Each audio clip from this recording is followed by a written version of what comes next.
আমরা ফাংশন 2.2 অধ্যায়ের page number 41 পেজের 15 নম্বর অঙ্ক করব। তাহলে ফাংশন অফ f(x) সমান 2x + 1 2x - 1 হলে function of 1/x² + 1 function of 1/x² - 1 সমান কত? তোমাদের যাদের কাছে বই আছে তাহলে বইটাতে দেখবা যে এটা 15 নম্বর অঙ্ক। এখন ফাংশন দেওয়া আছে ফাংশন অফ f(x) সমান 2x + 1 2x - 1। তাহলে এখন দেখো আমরা কি করব, আমরা জানি যে ফাংশন অফ f বা x বা y থাকে, যে মানটা দেওয়া থাকে প্রদত্ত মানটাই অঙ্কটাতে বসাতে হয়। তাহলে এখানে দেওয়া আছে ফাংশন অফ 1/x²। তাহলে যে এই x² আমরা এখান থেকে বসাবো, তাহলে এখানে 2 আছে, x এর জায়গায় কোনটা বসবে? তাহলে মানটা x এর জায়গায় এই মানটা বসাবো। 1/ কত? x² ব্র্যাকেট দিয়ে বসালাম +1। এখন 2 লিখবো আমরা, x এর জায়গায় 1/ কত? x²। তাহলে এই মানটা আমরা এখানে বসালাম। মাইনাস আছে কত? 1। প্রথম লাইন কাজ হচ্ছে মান বসানো, প্রথম লাইন কাজ হচ্ছে আমাদের মান বসানো। সমান টান দিব না। তাহলে দেখবো কোন সংখ্যা যদি ব্র্যাকেটের সামনের দিকে থাকে সেটা উপরে গিয়ে গুণ হয়, তাহলে 2 কে 2 ডিভাইডেড x আছে x তার উপর স্কয়ার x² +1। এখন দেখো 2 কে 2 ডিভাইডেড x² -1। তাহলে উপরে যেরকম আমরা কাজ করছি ঠিক নিচেরটাও একই রকম, উপরেরটা এবং নিচেরটা একই রকম। কোন সংখ্যা যদি সামনে থাকে সেটা কোথায় গিয়ে গুণ হবে? উপরে।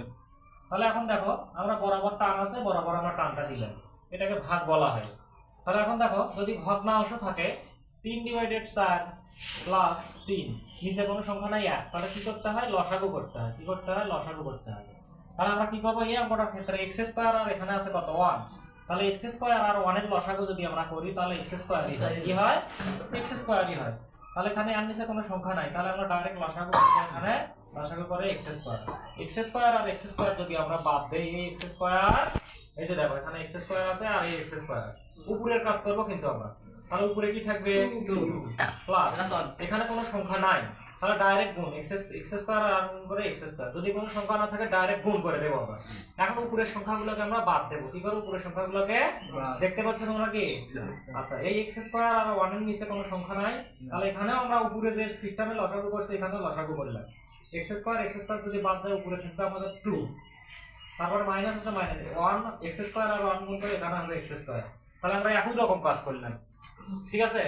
এখন দেখো যদি হর এবং হর যদি একই রকম হয় তাহলে কেটে দেব আমরা। হর এবং হর যদি একই রকম হয় তাহলে উঠে যায়, কেটে দেওয়ার নিয়ম নাই, তবে তোমাদের বোঝার সুবিধার জন্য আমি উঠে দিলাম। তাহলে উপরে থাকে 2 + x² ডিভাইডেড 2 - x²। এখন বলছে কি f(x + 1) এক যোগ এবং এক বিয়োগ। তার মানে এখানে দেখো প্রশ্ন থেকে function of 1/x² + 1 function of 1/x² - 1। তাহলে উপরে এখন এটাকে বলা হয় যোগ আর বিয়োগ। যোগ বিয়োগটাকে বলা হয় যোজন বিয়োজন। তাহলে আমরা এখানে কি করব? যোজন বিয়োজন। তার মানে এটা দিয়ে নিচের সংখ্যাটাকে একবার যোগ, এটা দিয়ে নিচের সংখ্যাটাকে একবার বিয়োগ। তাহলে 1 দ্বারা উপরে একবার যোগ, 1 দ্বারা উপরে একবার বিয়োগ। তাহলে এখন দেখো এখানে ব্র্যাকেটটা ছিল না, এখানে ব্র্যাকেট হবে। তাহলে এখন 2 + x², এটা দিয়ে এই নিচের সংখ্যাটাকে আমরা কি করব? প্লাস করব। তাহলে 2 - x²। তাহলে এখন এটা হচ্ছে মাইনাস, এটা হচ্ছে প্লাস, কেটে গেল। এখন এই সংখ্যাটা 2 + x², এটার সঙ্গে নিচের সংখ্যাটা আমরা বিয়োগ করব 2 - x²। এখানে ব্র্যাকেট দিলাম কেন? এখানে ব্র্যাকেট দিলাম না কেন? তাহলে প্লাস থাকলে ব্র্যাকেট দিতে হয় না, মাইনাস থাকলে ব্র্যাকেট দেওয়া লাগে। নিচের বেলায় মাইনাস যখন আমরা করব বিয়োজন তখন মাইনাস দিতে হয়। তাহলে 2 আর 2 4, এখানে 2 আছে 2 প্লাস x² আছে x² মাইনাস 2 আছে 2, এখন মাইনাস মাইনাসে হয় হচ্ছে প্লাস, x² আছে x²।